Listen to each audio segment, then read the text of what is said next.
कार्तिक मास है पुण्य का, भक्ति में रच बस जाए। छठे दिवस की कथा सुन मोक्ष का मार्ग दिखाए। हरे कृष्णा। आप सभी पर कान्हा जी का आशीर्वाद सदा बना रहे। कार्तिक मास हिंदू धर्म में विशेष महत्व रखता है और इस मास के छठे दिन की कथा मोक्ष प्राप्ति का मार्ग दिखाने वाली है। ये कथा श्रद्धा, भक्ति और भगवान के प्रति समर्पण का अद्वितीय उदाहरण है। इस दिन की कथा से न केवल पापों से मुक्ति मिल सकती है बल्कि मोक्ष के द्वार भी खुलते हैं। तो आइए श्रोताओं, भगवान श्री कृष्ण का नाम लेकर हम आज के कार्तिक मास महात्म्य के छठे अध्याय का श्रवण करते हैं। एक बार किसी गांव में हरिदास नाम का एक किसान रहा करता था और वो भगवान कृष्ण की बहुत पूजा करता था। उनका बहुत बड़ा भक्त था। लगभग हर महीने ही वह वृंदावन जाता और वहां भगवान को पेड़ों का भोग लगाता।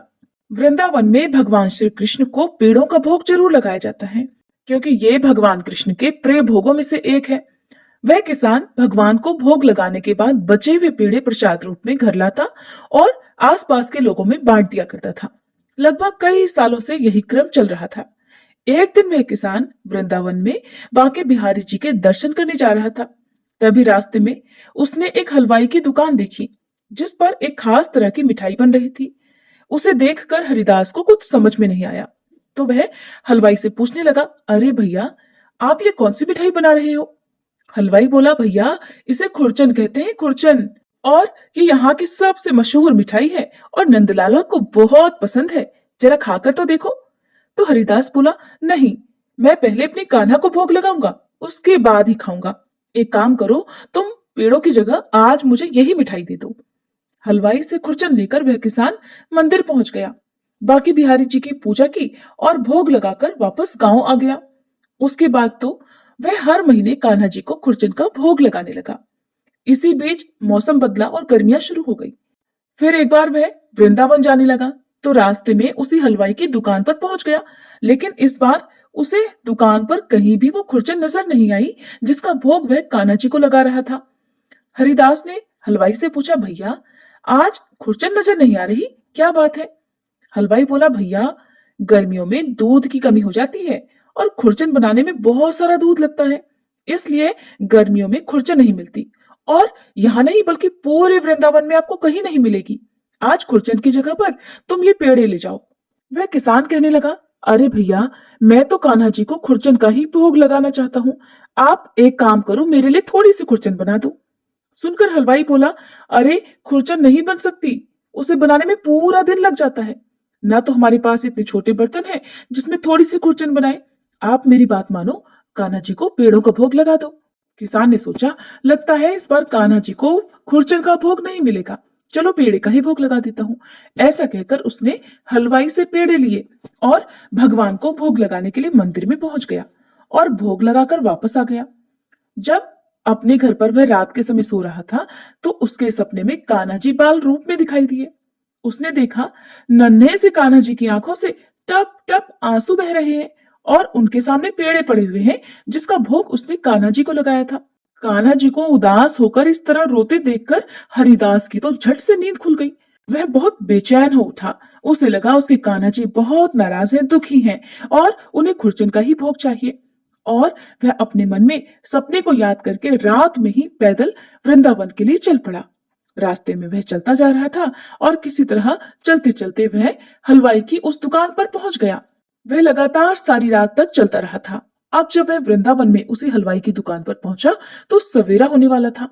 हलवाई भी इतने समय में उस किसान को अच्छी तरह से जान गया था क्योंकि वह किसान भी लगभग हर महीने ही वृंदावन के उस हलवाई की दुकान पर पहुंच जाया करता क्योंकि उसे अपने कान्हा जी के लिए खुरचन का भोग जो लेना था।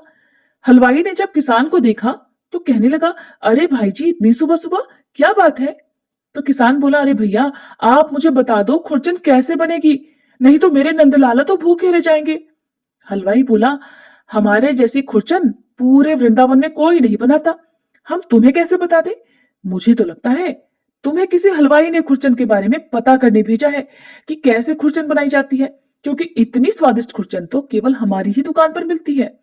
और यहाँ तुम कान्हा जी का नाम लेकर झूठी मनगढ़ंत कहानियां बना रहे हो ताकि मैं तुम्हें खुरचन बनाने की विधि बता दूं।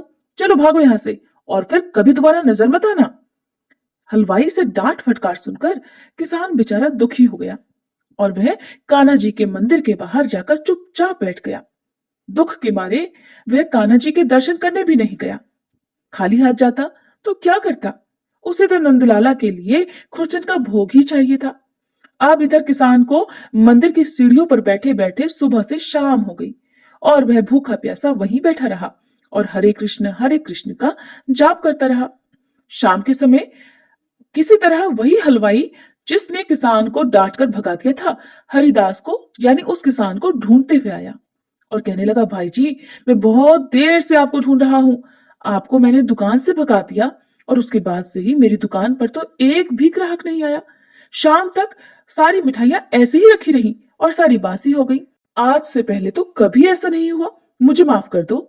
नंदलाला तुम्हारे द्वारा स्वयं मेरी मिठाई का भोग लेना चाह रहे थे और मैंने घमंड में आकर क्या किया, तुम्हें अपनी दुकान से डांट कर भगा दिया। अब चलो मेरे साथ चलो, मैं तुम्हें खुरचन बना कर दूंगा। किसान कहने लगा, मुझे क्षमा करो भाई, मेरे कारण तुम्हें कष्ट हुआ। अपनी दुकान छोड़कर तुम्हें यहाँ मुझे ढूंढते हुए आना पड़ा। हलवाई बोला, आप पहले मेरे साथ चलो, मैंने बहुत सारा दूध मंगाया है। अब दुकान में हर दिन खुरचन बनेगी और फिर चाहे तुम कितनी भी खुरचन लेकर चले जाना, फिर चाहे कितनी भी महंगी खुरचन क्यों ना हो, मैं तुम्हें कान्हा जी को भोग लगाने के लिए खुरचन जरूर दूंगा। अब हलवाई उस किसान को अपने साथ दुकान पर लिवा कर लाया और उसके सामने ही खुरचन बनाने लगा। पूरी रात खुरचन बनाने में लग गई और सुबह होते ही मंदिर के कपाट खुलते ही किसान ने भगवान को खुरचन का भोग लगाया और उस हलवाई ने सारी खुरचन प्रसाद के रूप में बांट दी। अब किसान के मन की जो बेचैनी थी, जो उदासी थी, वो भी दूर हो गई क्योंकि उसके नंदलाला ने उसके हाथ से खुरचन का भोग जो ग्रहण कर लिया था। प्रेम से बोलिए बांके बिहारी लाल की जय। अब सुनिए आज का कार्तिक मास महात्म्य। जैसा कि आप जानते हैं कि जलंधर की आज्ञा मिलने पर दैत्यों ने द्रोणाचल पर्वत, जिस पर अपार संजीवनी बूटियां थी, जिनका प्रयोग करके देवगुरु बृहस्पति सभी देवताओं को जो कि युद्ध में मारे जाते थे उन्हें पुनर्जीवित कर दिया करते थे। तो जब दैत्यों को जलंधर ने आज्ञा दी कि द्रोणाचल पर्वत उठाकर समुद्र में फेंक दो, तो दैत्यों ने वह संपूर्ण द्रोणाचल पर्वत उठाकर समुद्र में फेंक दिया। इसके बाद देवगुरु बृहस्पति जी जब दोबारा युद्ध आरंभ हुआ तो एक बार फिर से संजीवनी बूटी लेने के लिए द्रोणाचल पर्वत पर गए, लेकिन वहां पर पर्वत नहीं था। तो देवताओं का संहार होते हुए देखकर देवगुरु बृहस्पति घबरा गए।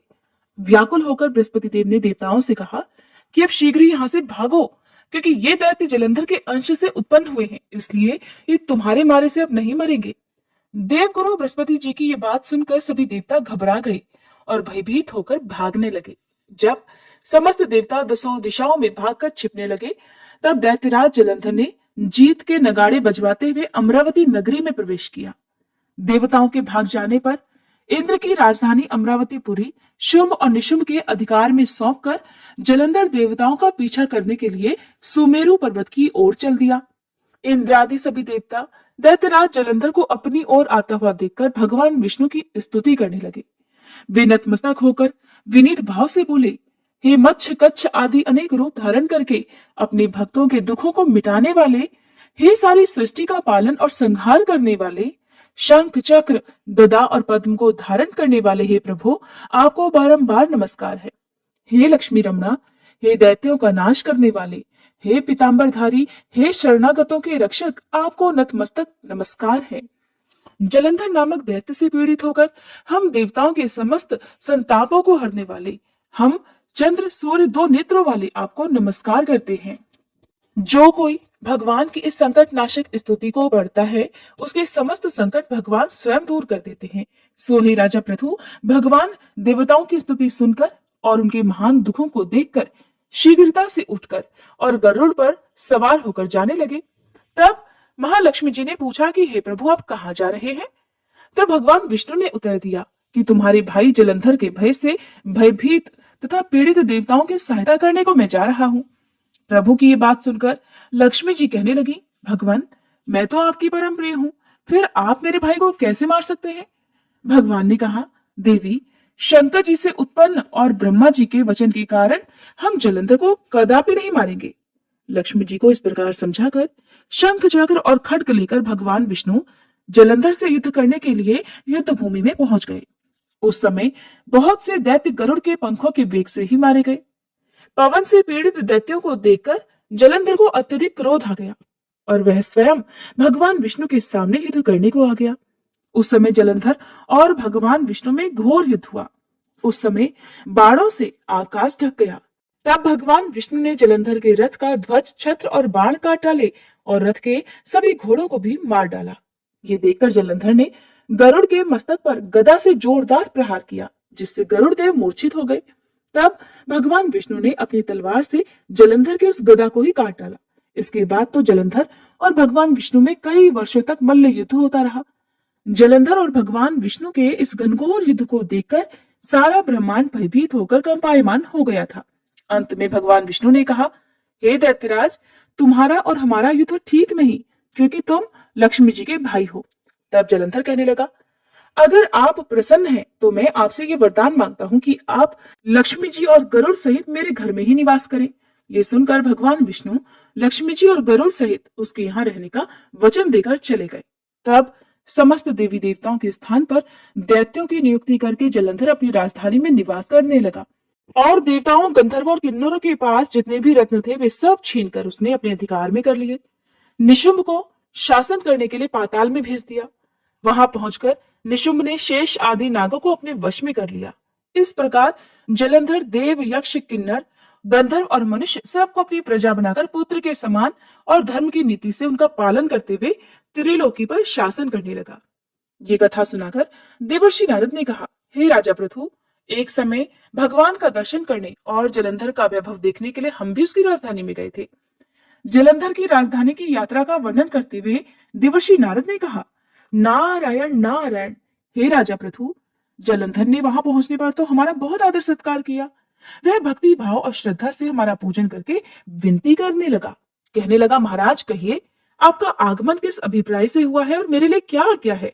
तब हमने उससे कहा कि दैत्यराज, मैं कैलाश पर्वत पर गया था। वहां शिवजी और पार्वती जी का वैभव देखकर मैं तो चकित रह गया। अब तीनों लोगों का भ्रमण करते हुए मैंने यहाँ आकर आपकी समृद्धि देखी है। आपकी और शिवजी की समृद्धि और वैभव में किसी प्रकार का कोई अंतर मुझे नजर नहीं आता, परंतु तुम्हारा वैभव स्त्री रहित है। कामदेव के शत्रु, शरीर पर भस्म लेपन करने वाले वीतरागी शिवजी के पास स्त्री रत्न के रूप में देवी पार्वती जी हैं। यद्यपि तुम्हारे पास भी अनेक सुंदर स्त्रियां हैं, परंतु उनमें से एक भी ऐसी नहीं जिसकी तुलना पार्वती जी से की जा सके। इसलिए तुम्हारा सुंदर स्त्री से रहित ये अधूरा वैभव देखकर यही निश्चित हुआ कि शिवजी के समान सारे ब्रह्मांड में किसी का वैभव नहीं है। उनके पास पार्वती के रूप में ऐसी अनुपम स्त्री है जिसको देखकर ब्रह्मा जी ने अनेक अप्सराओं की रचना की, परंतु एक भी पार्वती जी के समान नहीं बन सकी।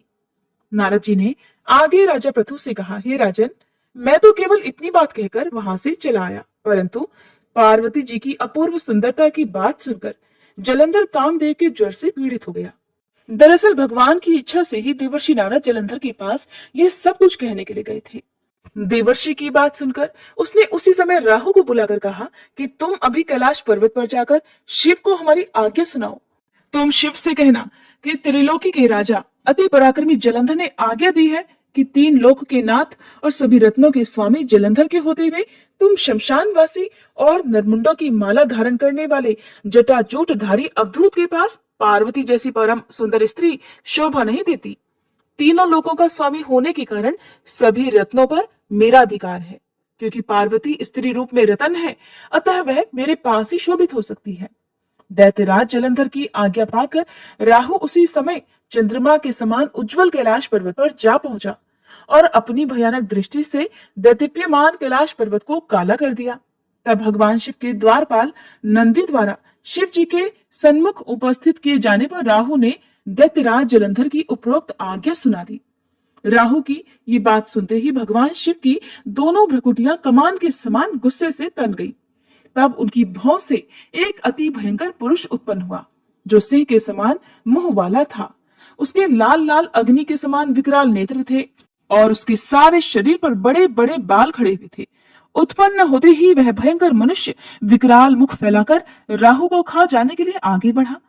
अब तो राहु भयभीत होकर कहने लगा, हे देवों के देव महादेव जी, एक तो मैं ब्राह्मण हूँ, दूसरा दूत के रूप में यहाँ पर उपस्थित हुआ हूँ, इसलिए अब आप कृपा करके मुझे तो मत मारिए। राहु की ये बात सुनते ही भगवान शंकर ने उसे आकाश में फेंक दिया। तब वह भयंकर पुरुष शिव जी के पास आया और अत्यंत विनम्र भाव से भगवान शिव से कहने लगा कि हे महादेव, मैं भूखा हूँ, कृपया मुझे कुछ खाने को दीजिए। तब शिव जी ने कहा, तुम अपने हाथ पैरों को खा जाओ।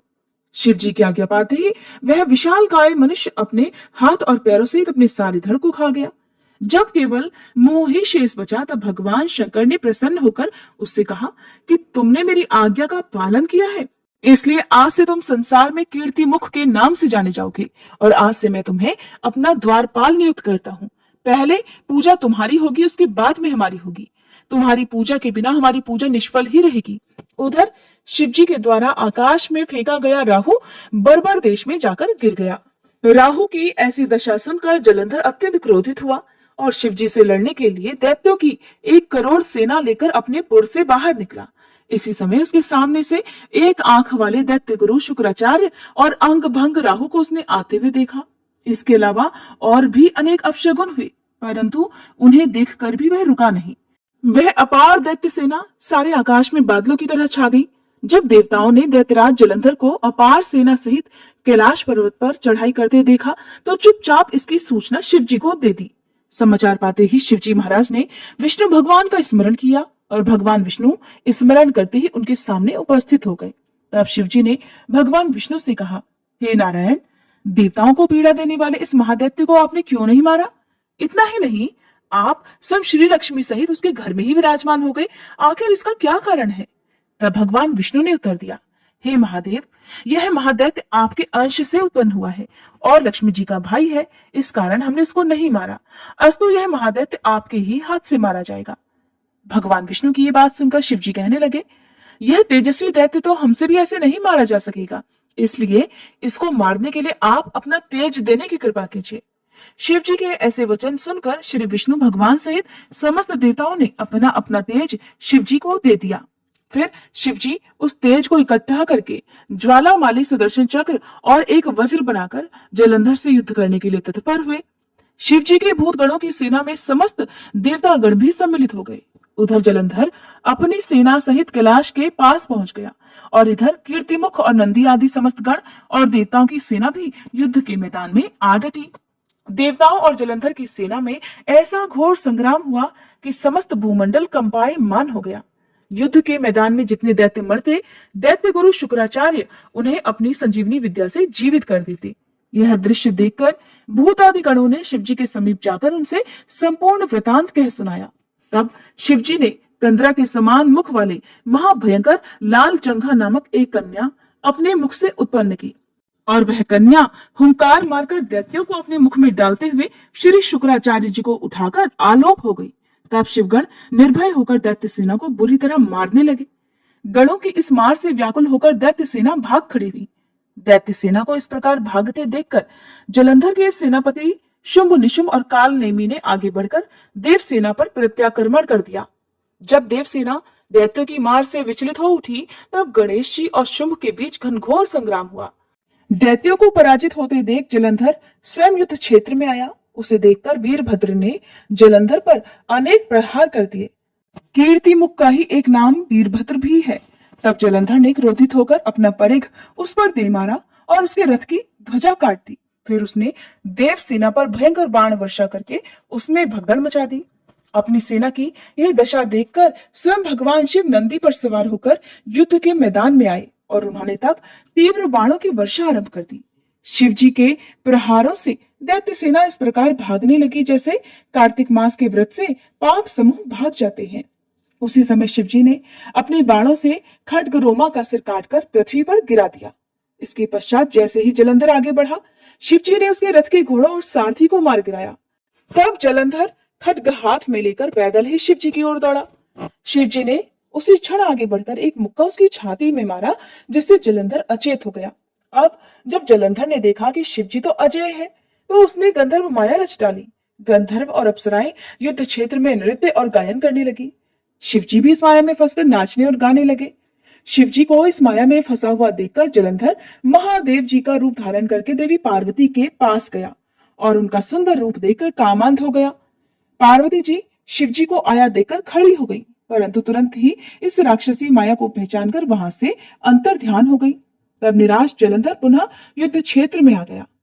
उधर जलंधर के चले जाने पर पार्वती जी ने जैसे ही भगवान विष्णु का स्मरण किया, वे तत्काल उपस्थित हो गए और उन्होंने जलंधर के शीघ्र मारे जाने का आश्वासन दिया। भगवान विष्णु अब विचार करने लगे कि जलंधर ने तो स्वयं ही अपनी मृत्यु का रास्ता बता दिया है। यह दुष्ट वृंदा के पतिव्रत धर्म के कारण मर ही नहीं रहा। इसलिए देवताओं और अपने भक्तों की रक्षा करने के लिए हमको ही वृंदा को धर्म से डिगाने का यह घोर पाप कर्म करना पड़ेगा, क्योंकि ऐसा किए बिना तो यह दुष्ट नहीं मरेगा। इतनी ही देर में शिवजी भी राक्षसी माया से मुक्त हो गए और जलंधर को आया देखकर उस पर बाण वर्षा करने लगे। इसके बाद जो कुछ भी हुआ उसका वृतांत आप आने वाले अध्याय में सुनिएगा। अब सुनिए श्री तुलसी चालीसा पाठ और तुलसी माता की आरती।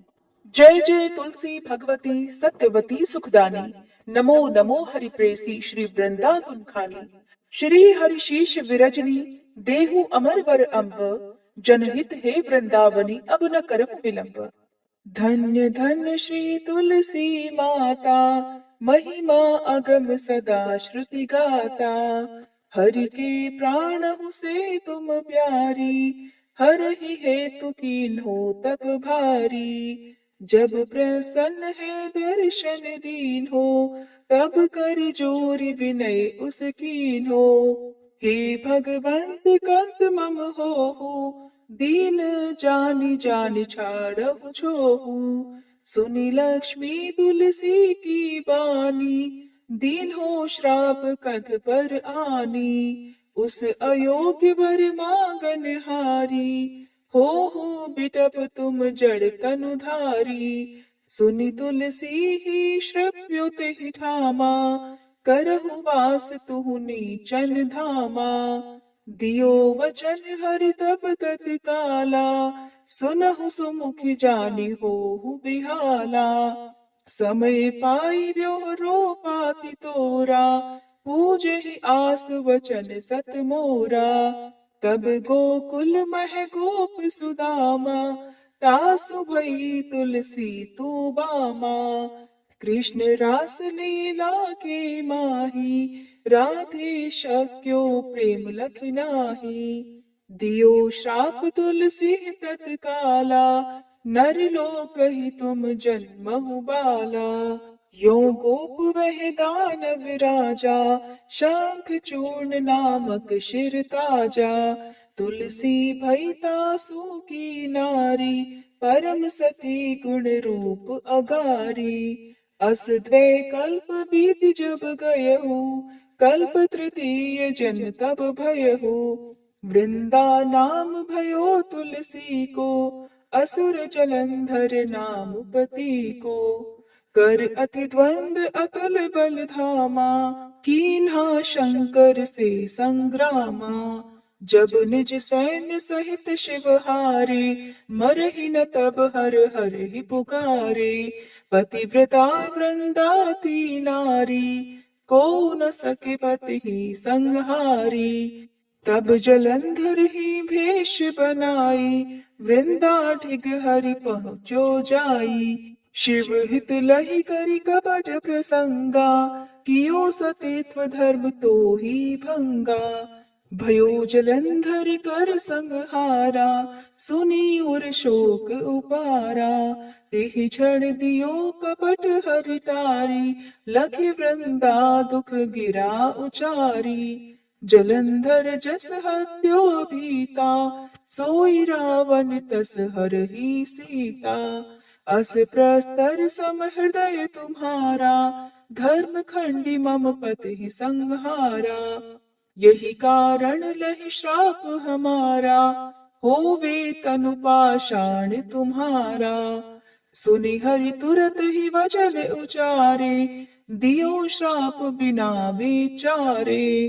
लख्यो ना निज कर दूत पति को, छलन चाहियो जब पार्वती को। जड़ मति तुह अस हो जड़ रूपा, जग में तुलसी बिटप अनूपा। धग्व रूप हम शाली ग्रामा, नदी गंडकी बीच ललामा। जो तुलसी दल हम ही चढ़ई है, सब सुख भोग परम पद पई है। बिनु तुलसी हरि जलत शरीरा, अतिशय उठत शीश उर पीरा।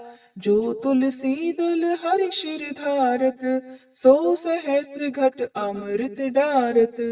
तुलसी हरि मन रंजनिहारी, रोग दोष दुख भंजनिहारी।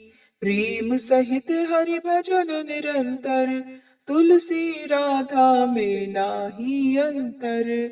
व्यंजन हो छप्पन प्रकारा, बिन तुलसी दल ना हरहि प्यारा। सकल तीर्थ तुलसी तर छाही, लहत मुक्ति जन संशय नाही। कवि सुंदर एक हर गुण गावत, तुलसी निकट सहस गुण पावत। बसत निकट दुर्वासा धामा, जो प्रयास ते पूर्व ललामा। पाठ करहि जो नित नर नारी, हो ही सुख भाषहि त्रिपुरारी। तुलसी चालीसा पढ़ी तुलसी तरु गृहधारी, दीप दान करी पुत्र फल पावही बंध्यु नारी। सकल दुख दरिद्र हरिहार वै परम प्रसन्न, आशीर धन जन लड़ही कर बसहि पूर्णा अत्र। लाही अभिमत फल जगत महिलाहि पूर्ण सब काम, जेहि दल अर्पहि तुलसी तह सहस बसहि हरि राम। तुलसी महिमा नाम लख, तुलसी सूत सुख राम। मानस चालीस रच्यो, जग मह तुलसीदास। प्रेम से बोलिए तुलसी महारानी की जय। तुलसी महारानी नमो नमो, हरि की पटरानी नमो नमो। तुलसी महारानी नमो नमो, धन तुलसी पूरण तप कीनो। शालिग्राम बनी पटरानी नमो नमो।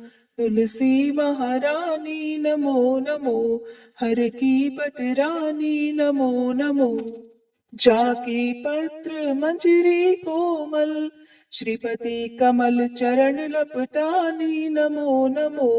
तुलसी महारानी नमो नमो, हरि की पटरानी नमो नमो।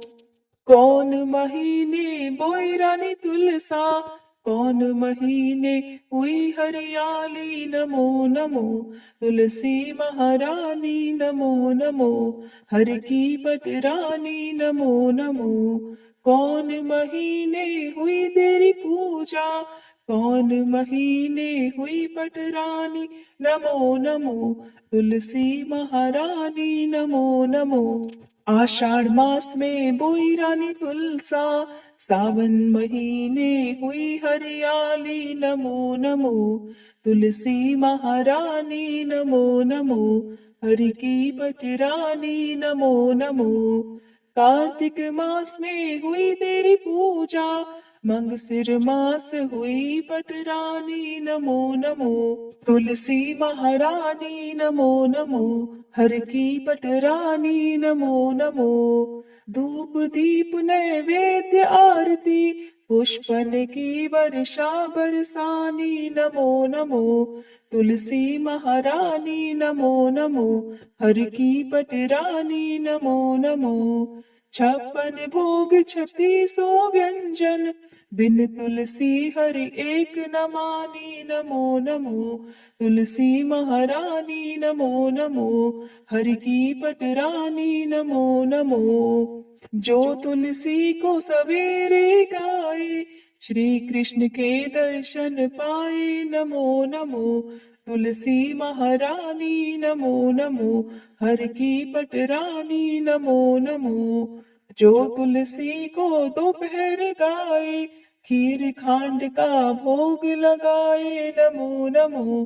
तुलसी महारानी नमो नमो, हरि की पटरानी नमो नमो। जो तुलसी को सांझ को गाए, श्री कृष्ण की आरती उतारे नमो नमो। तुलसी महारानी नमो नमो, हर की पटरानी नमो नमो। जो तुलसी को रात को गाए, श्री कृष्ण के चरण दबाए नमो नमो। तुलसी महारानी नमो नमो, हर की पटरानी नमो नमो। सब सखी मैया तेरो यश गावे, भक्ति दान दीजे महारानी नमो नमो।